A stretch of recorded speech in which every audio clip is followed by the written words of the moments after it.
Phía sau mình là cái cây cầu lâu đời nhất ở Hỉ Châu Cổ Trấn. Trông rất là thơ mộng đúng không các bạn?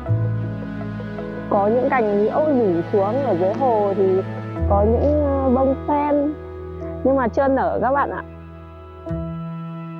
Hỉ Châu Cổ Trấn là một thị trấn nhỏ nằm ở tỉnh Vân Nam, Trung Quốc, mang trong mình hơn 1000 năm lịch sử. Nơi đây từng là một trung tâm thương mại quan trọng trên con đường Trà Mã Cổ Đạo. Chỉ cách thành phố Đại Lý khoảng 20 km về phía Bắc. Các bạn có thể dễ dàng đến đây bằng xe buýt thành phố hoặc taxi với giá khoảng 50 đến 60 tệ, tùy thuộc vào điểm xuất phát. Thông qua video này, Diễm hy vọng sẽ cung cấp thêm thông tin hữu ích về nơi đây, giúp hành trình du lịch của các bạn trở nên thuận tiện hơn. Đây là cổng vào của Hỉ Châu Cổ Trấn. Các bạn đi theo mình nhé.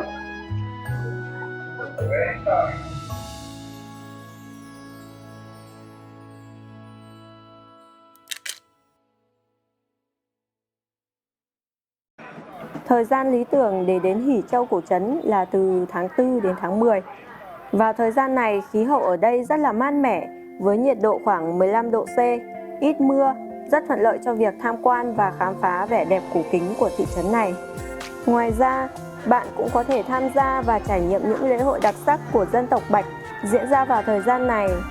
Đây là cơ hội tuyệt vời để khám phá văn hóa và truyền thống độc đáo của người dân địa phương.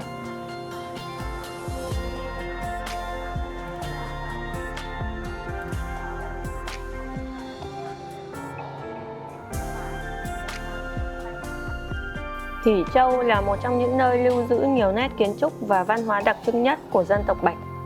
Các ngôi nhà truyền thống tại đây nổi bật với xà nhà và mái hiên phủ lớp sơn trang trí với tông màu chủ đạo là xanh, vàng và trắng. Phía đầu Hỉ Châu Cổ Trấn có một cây bồ đề cổ thụ hơn 1000 năm tuổi, là biểu tượng và nơi thờ cúng quan trọng của người dân địa phương mỗi dịp lễ hội.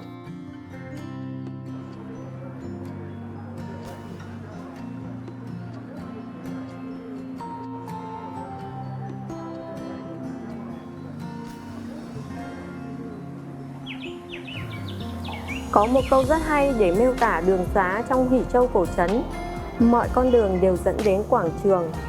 Với mạng lưới đường xá như vậy, bạn hầu như khó có thể đi lạc trong cổ trấn này. Đây là tiệm tạp hóa xuất hiện trong bộ phim nổi tiếng Đi Đến Nơi Có Gió đang hot dần dần trên mạng nhiều tháng nay.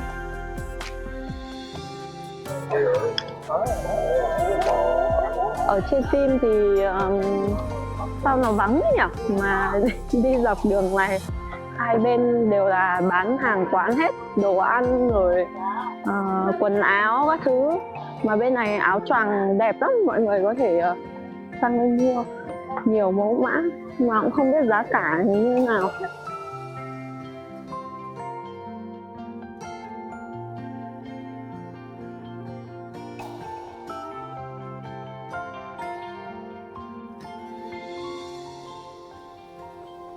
Đây là quảng trường của Hỉ Châu Cổ Trấn.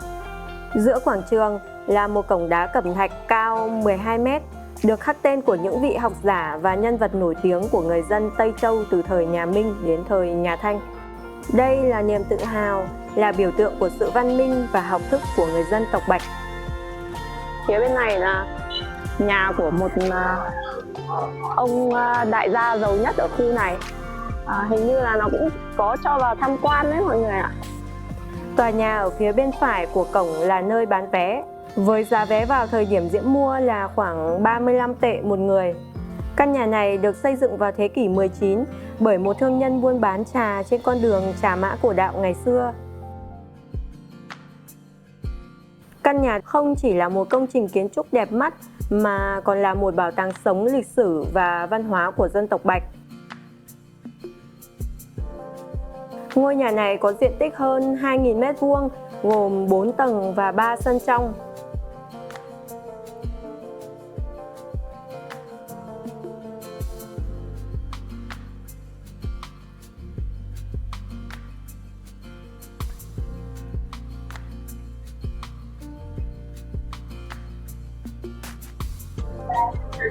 Cái cổng này là cổng được xây lâu đời nhất ở cái cổ trấn này.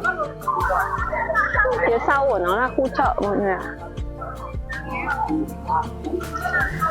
Khu này chủ yếu bán đồ ăn đặc trưng của Hỉ Châu. Nếu các bạn chịu khó đi sâu vào trong thị trấn, bạn sẽ có nhiều sự lựa chọn đa dạng hơn về ẩm thực. Ẩm thực nơi đây là sự kết hợp giữa ẩm thực Vân Nam và Tây Tạng, với những món ăn đậm đà, cay nồng và có phần dầu mỡ hơn so với khẩu vị của người Việt. Có lẽ những món ăn côn trùng và rắn rết như thế này đã mang lại ý tưởng cho nhà văn Kim Dung khi viết về môn phái ngũ độc giáo tại Vân Nam. Đây này mọi người, đây là hoa hồng này, để làm bánh hoa hồng ấy. Bánh hoa hồng ở đây thì là đặc sản của Hỉ Châu cổ trấn luôn. Các cánh hoa hồng ở đây được phơi khô để làm trà, hoặc là ngâm với đường hay mật ong để làm bánh. Các cánh hoa này cũng được đóng hộp và xuất khẩu đi khắp Trung Quốc với giá khoảng 15 tệ một hộp hoa khô. Trà hoa hồng ở Vân Nam là một đặc sản của Hỉ Châu. Loại trà này được làm từ nụ hoa hồng khô và trà đen.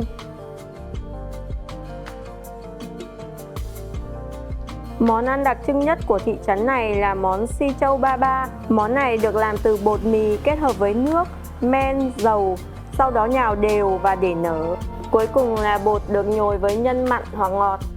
Điểm đặc biệt của bánh là được hấp từ cả hai mặt trên và dưới cùng một lúc, giúp nhân chín đều và ngon miệng.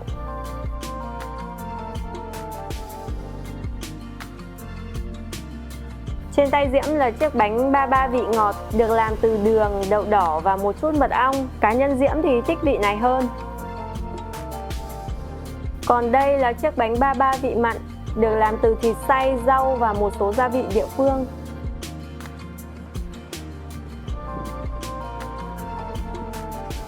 Đi sâu vào Hỉ Châu cổ trấn, bạn sẽ bắt gặp một số cảnh trong bộ phim lãng mạn Đi đến nơi có gió, bởi nhiều cảnh quay của bộ phim đã được thực hiện rải rác xung quanh thị trấn này.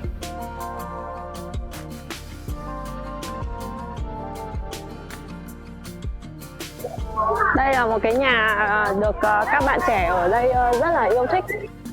Đây có lẽ là căn nhà bận rộn nhất trong thị trấn và là một trong những địa điểm check-in phổ biến nhất của giới trẻ Trung Quốc. Hầu như ai đến Hỉ Châu cũng đều chụp ảnh tại đây. Diễm chỉ biết rằng căn nhà này được xây dựng từ thế kỷ 20, nhưng không rõ lý do vì sao nó lại nổi tiếng như vậy.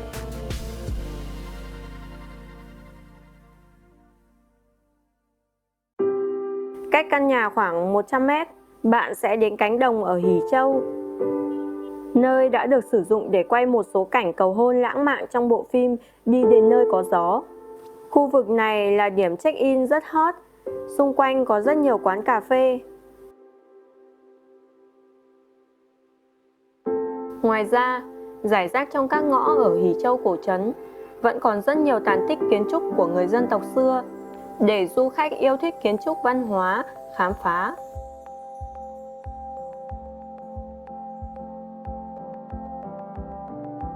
Hỉ Châu là một cổ trấn đẹp và bình yên, nằm giữa dãy núi Thương Sơn và Hồ Nhĩ Hải, nơi vẫn giữ được nét văn hóa sâu sắc của người dân tộc Bạch. Diễm đã có những trải nghiệm thú vị tại đây như thưởng thức món bánh nổi tiếng Ba Ba, ngắm nhìn cánh đồng lúa vàng, tham quan những ngôi nhà cổ kính và xưởng nhuộm cà vạt.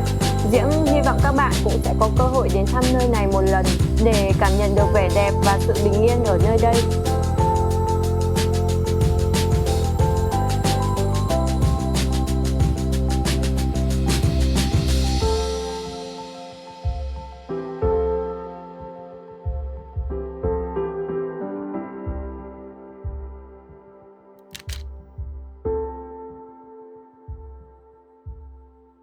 Cảm ơn các bạn đã theo dõi video của Diễm đến tận đây. Mọi người hãy like và đăng ký kênh để Diễm có thêm động lực làm nhiều video hơn nữa. Và nếu có kế hoạch du lịch, đừng quên liên hệ em Diễm.